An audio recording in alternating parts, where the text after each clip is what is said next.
passer la solo. Nous sommes en solo. Si on va parler aux deuxième femmes qui née, nous va mourir parce que c'est Mouta Kosoteo, ma deuxième femme va vous aller faire. Pas combien moi? Ma deuxième femme va vous aller faire. Maman. Encore sans ça. Yo peux ça manger les qui s'est dit. Na yo pe. Oyemi na yo te que pour fort ça sur le loco. Onga musibala na sanga na komika ko bala ete okufa oto. Onga sanga ngana lingi ete. Enyo ka boki na boki bala. Kutu bango bana ba problème te. Mbala na sanga bala ba problème te. Eza li sumuté. Si on va la bouton, il y a un petit peu il y a un petit peu il y a un petit peu la blague était blague aussi mon bac à ce l'on après ce bilan on y on va et donc là la tête qui est là oui là quand on va prise nyoso la tête n'est pas chinoka au juste ceinture on est 4e dame. Oui, là, ya. Amen. Le blanc, amen, bien. Amen. Kanimbi, c'est qu'on bimisete. Yaka na ya to bloquer. Amen. Et moi, bon sorti mo sine a comme ya yo. Ya bisoni.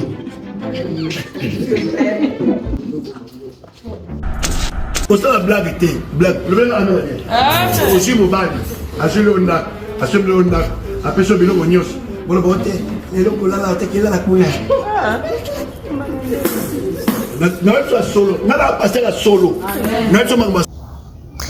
Pasteur à solo, vous allez pasteur à solo, il y a problème. Mais Marambo Zolo, enseignement, il fait la peine un fondement moro biblique. Hein? Ton dimaka pose un pasteur à solo, pour le pasteur à solo. Zambé, chers chrétiens, tu commis vraiment au soir de l'histoire de l'humanité. Parce que, to mona. Totikala komona ngo te mais tokomi komona ngo yango tanga bible na yo senga aide ya Saint-Esprit nzambe asala ki o comprendre apeso discernement et otambola selon l'écriture poso olandika basala nzambe lelo bambikuli nyonso oto yebaka bakoma ba prophète na bandoki musu ba milimu ya piton Amona Makam, ami commis prophète, ami commis prophétesse.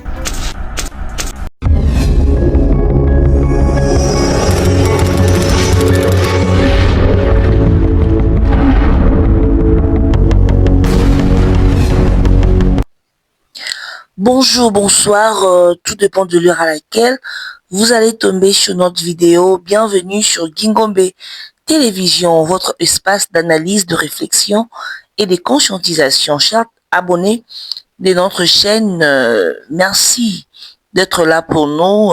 Aujourd'hui, nous allons aborder un sujet qui mérite toute notre attention. En tout cas, il faut qu'on le bilango. C'est un sujet de pasteur. Les enseignements religieux qui ne trouvent pas de véritable fondement dans le Sainte Écriture, c'est-à-dire dans la Bible. Donc, ça mérite de analyser en gros, mais avant d'entrer dans le vif de ces sujets, je m'en vais saluer nos fidèles abonnés. C'est là qui nous soutient parce que à chaque fois que vous regardez nos vidéos, c'est une forme de soutien. C'est vraiment une grande motivation, j'allais dire. Donc, continuez à suivre nos vidéos, partagez, laissez vos réactions à travers les commentaires. Et puis, aimez. C'est très important. Maman, je vous en ai là. Il y a Nisha Mandiango, Bibitou, Madi la Grave, la servante de l'Éternel. Il y a Martine et Tinga. Maman Michou, Lufutu, Madame Mongo, Maman Nika, Maman Ariane, Maman Patience Atongo Nou et ya Natacha Mafuta, la grande famille, la grande communauté famille Libota de partout, Balobi, vous continuez toujours Kozalawana pour votre artiste, pour nous soutenir. Moussala ya Maman Bellevie Candy, toujours dans l'esprit à spectacle.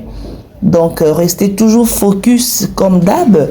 2027, Tozo Kendiango, lentement mais sûrement, vers nos dates. Donc voilà, big bisous à tous les Guilains et Guilaines.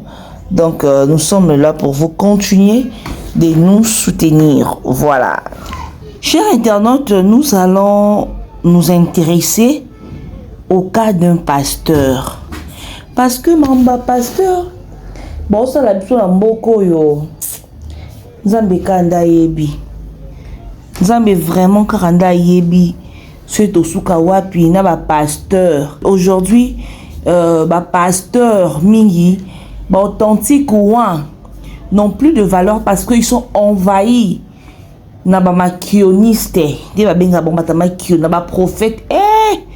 Donc, eza moi passi. Eza vraiment moi passi.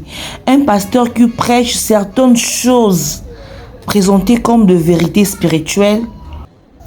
Alors que l'on peut se demander où est le soubassement biblique de ces enseignements. Ici, dans le conseil du jour, notre objectif n'est pas d'attaquer ou de condamner. Déjà, biso de condamner. Biso déjà de condamner. Mais nous allons essayer d'examiner les enseignements à la lumière de la parole de Dieu. Car lorsqu'un message est présenté comme venant de Dieu, l'Ilobanzambe, il est légitime de se demander s'il est réellement conforme à l'écriture. Vous comprenez, chers abonnés? Même la Bible nous encourage d'examiner. Vous examiner la prophétie. Donc, examiner ça et le roman ça normal. Et ça vraiment normal. Sur ce, je vous invite de suivre cette vidéo. Et puis, on se retrouve tout juste après. Et ça, les sous-motés. Si on va à Boutou, à la théorie, il y a un petit peu. Il y a un petit Boutou les bonsoirs. Amen. Le bien amen à bien. Le bien amen à bien. Yo moni nani Esther tellement soit qui roi a bioté parole il sera passé. Hein? Le bien amen à bien. Amen. Léa. Hein? Tant que je me bats à la chef à tirer. Au sa blague. Quand ça la blague était blague. Le bien amen à bien. Aussi mon bague. À ce le ondak. À ce le ondak. Après ce bilo monios. Bon le bonté. Et donc là la tête là la couille. Non tu solo. Non la passer la solo. Non tu m'as solo. Ce papa là deuxième femme qui née. Mi pas va mourir parce que c'est bé. Muta kosoteo. Ba deuxième femme ba ko dali felo. Ba combien mois? Ba deuxième femme ba ko dali felo. Maman, et l'autre est le manteau de fait. Bosco, première femme à nous, deuxième femme soit nous. De la moitié de la partie, mon père il m'a mis la comme du gagné.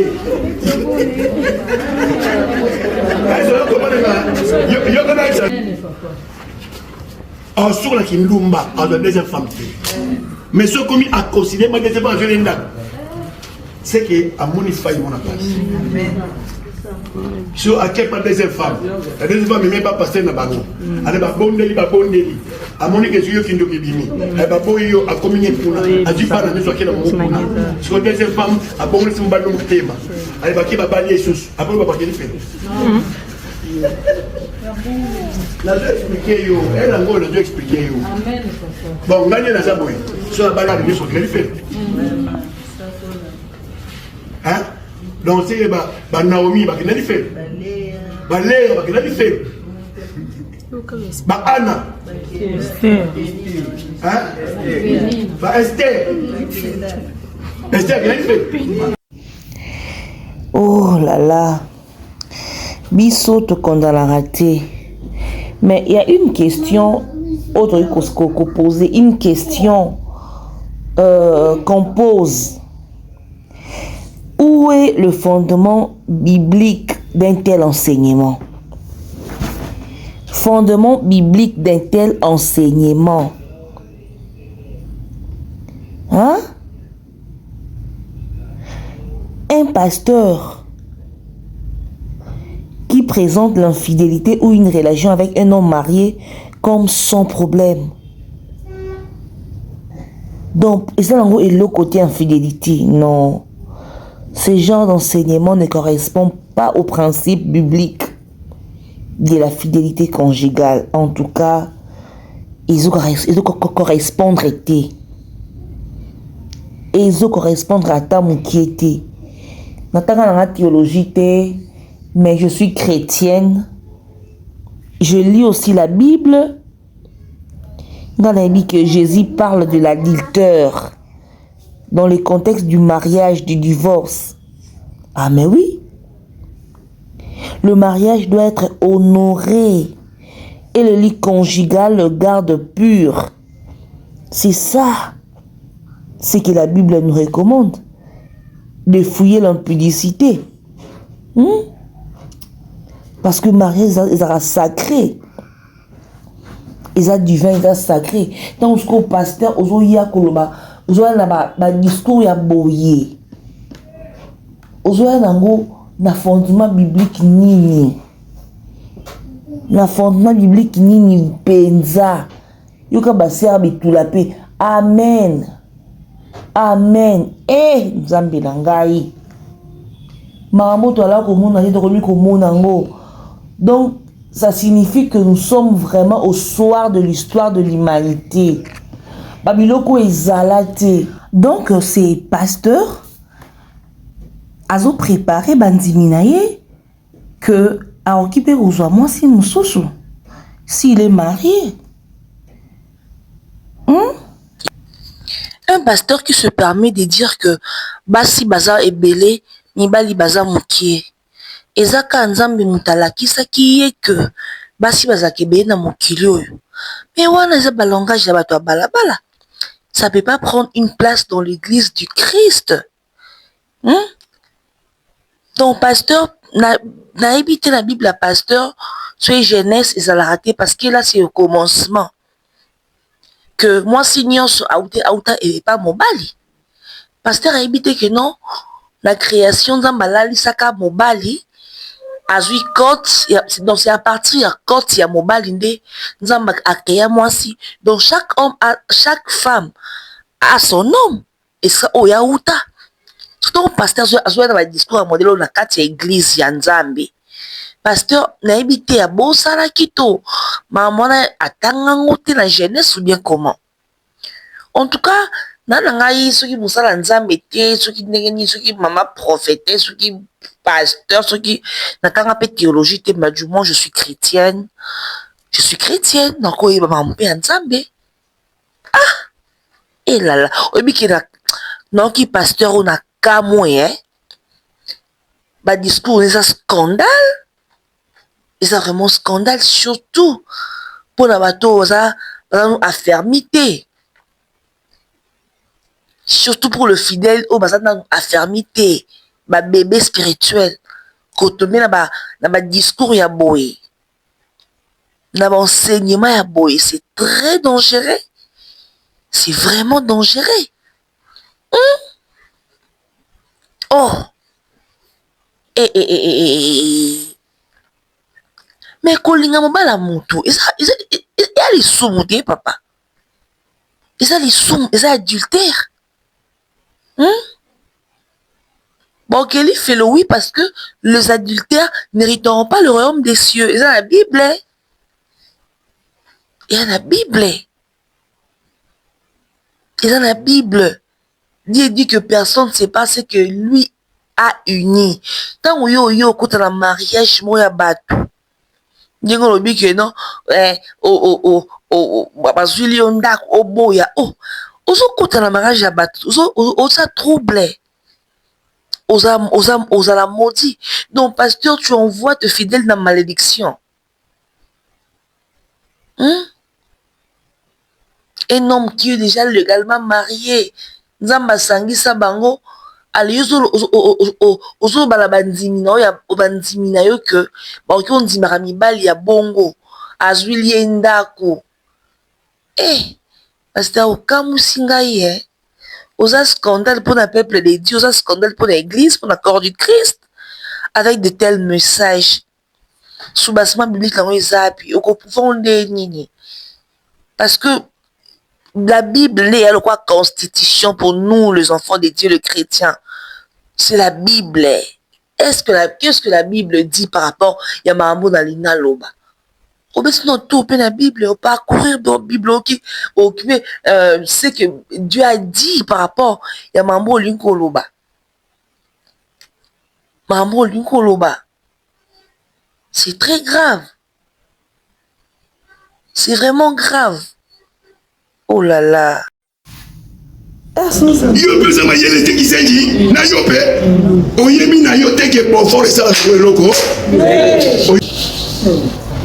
onga musabala na masanga na komeka ko bala ete okufa otu onga mabala mela boki na ngai te na vina oda chrétien bala mela boka ye la ngai obala amen ça kene kundu muto mo mela te mama na hypocrite bilongi mi balé. Est-ce que tu comprends? Amen. On va la mettre à Masanga. Ngana lingi ete. Elle ne sera boki na boki. Balai. Tout du bango n'a pas problème te. Même Masanga, n'a pas problème te. Na lobi Allah wadi. Lobi mbalo amelaka. Auti musala osuma bien na yo tiri ko jate. Assez ne traîne pas. Hein? Tes biens sont là. J'ai dit toi acheter. Au servir, au tirer moi fou mon aïe, au tirer moi les camions n'enga n'enga, aujourd'hui escole mon père là, au tirer moi. Je m'en la télé pilote. Au vendre autant la Bible. Au zélaï. Le bien la main bien. Au sumo qui va. Sous soir des enfants au gangi. Bouillaye. Kanga ba prise nyoso la tête n'a pas chinoka aujourd'hui ceinture on est 4e dan oui là ya amen le blanc amen bien amen on semble la boy on se calibat ce que ça va commencer là est-ce que comprendre amen le blanc amen bien ce qui au kanimbi si ko bimisete yaka na ya to bloquer amen bon sorti mo sine yo comme yo ya bisoni. Chers internautes abonnés de notre chaîne, par rapport à Masanga ndenge pasteur Aocho Loba ndenge azo loba okoba no bala melakani Masanga za na ngoma bete. Certes, dans la Bible, il n'y a pas un verset qui interdit clairement comme la Masanga, qui Masanga mabe. Oui, exacté. Mais il y a des versets qui condamnent clairement l'ivresse. Il y a des versets. Ne vous enivrez pas de vin. C'est de la débauche. Soyez au contraire remplis de l'esprit. Isa Éphésiens, oui, Éphésiens, Isa, passage Johanna. Comme la Masanga, Isa Kolangwate, oui. Mais il y a certaines choses et qui jamais que dans la Bible na matéa pour moi. D'autant plus que pasteur Ayebi pour mutalangwa ifamila. Ce mutamélité à kolangwate. Dieu interdit l'ivresse, l'ivrognerie. D'ailleurs, les ivrognes n'hériteront pas le royaume des cieux. Quand le pasteur a dit que non, il est koana, bat barozangi selango lola, ba am ekobunga pour nous lokango. Pourquoi kolobanga avec légèreté comme si comme la Masanga et ça nango elo côté. Oui, Bible epekisi angote, mais epekisi eloko o esalemaka soki mutameli Masanga. Et ala batu mususu sera meli Masanga te azam normal poli, mais il va alcool et côté na mutu na ye akomi na ba alangwete juste alcool et côté kala mutu na ye akomi na ba comportement moko de régler nanga na bino na pasteur pe ayebi yango alangwete mais a commis un comportement moko déréglé. Juste capable meli masanga. Mais nana langwete. Mutu pas langwa et banda kamba mote. Abanda komela omela. Dans un sentiment de côté comme que komela petit à langwe. Pourquoi dire que pourquoi koloba comme si masanga zanango elo moko boye. Bon, c'est même toujours le l'église. Ezaka passe.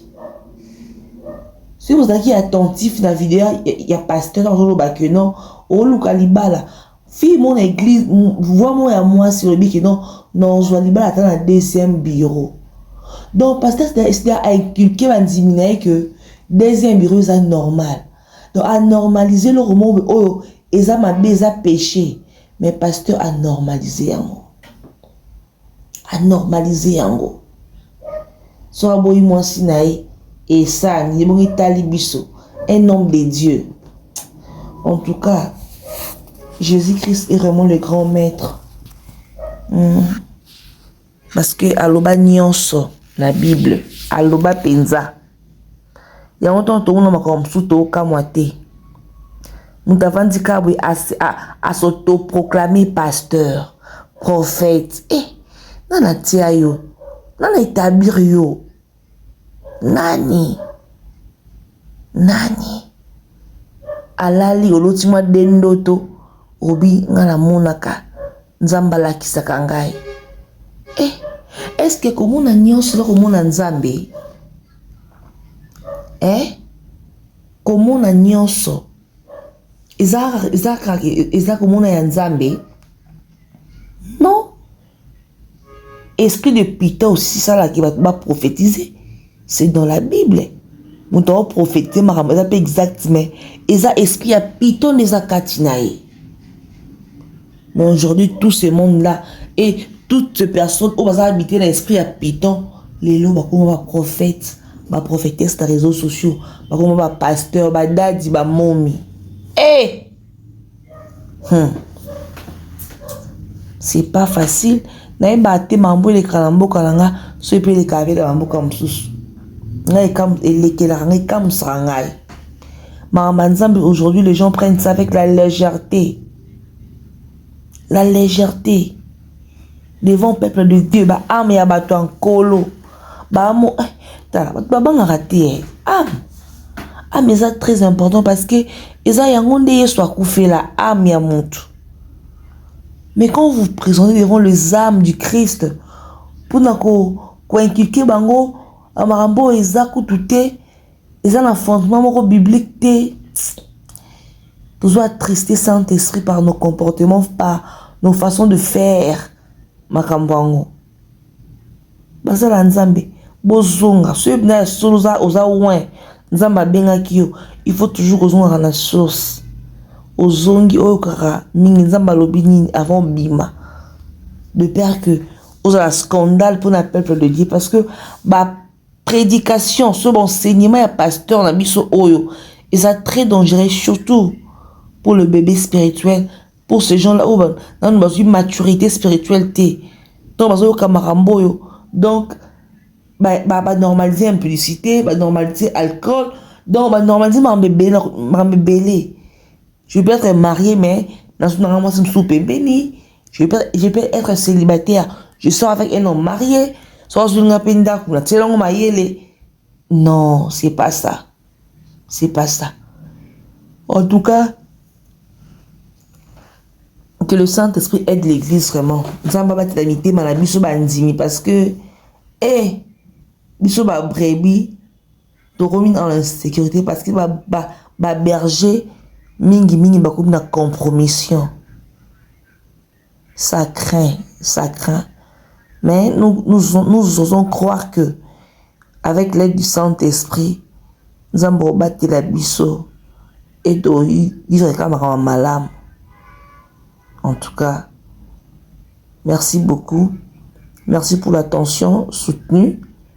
Merci pour vos partages.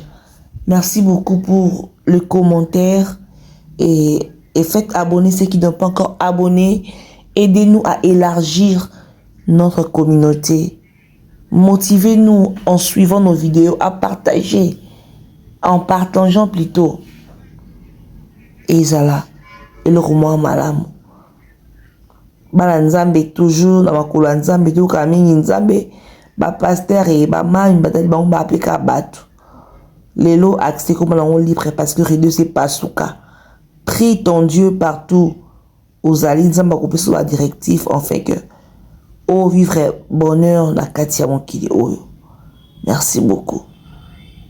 On se retrouve très prochainement. Bye bye.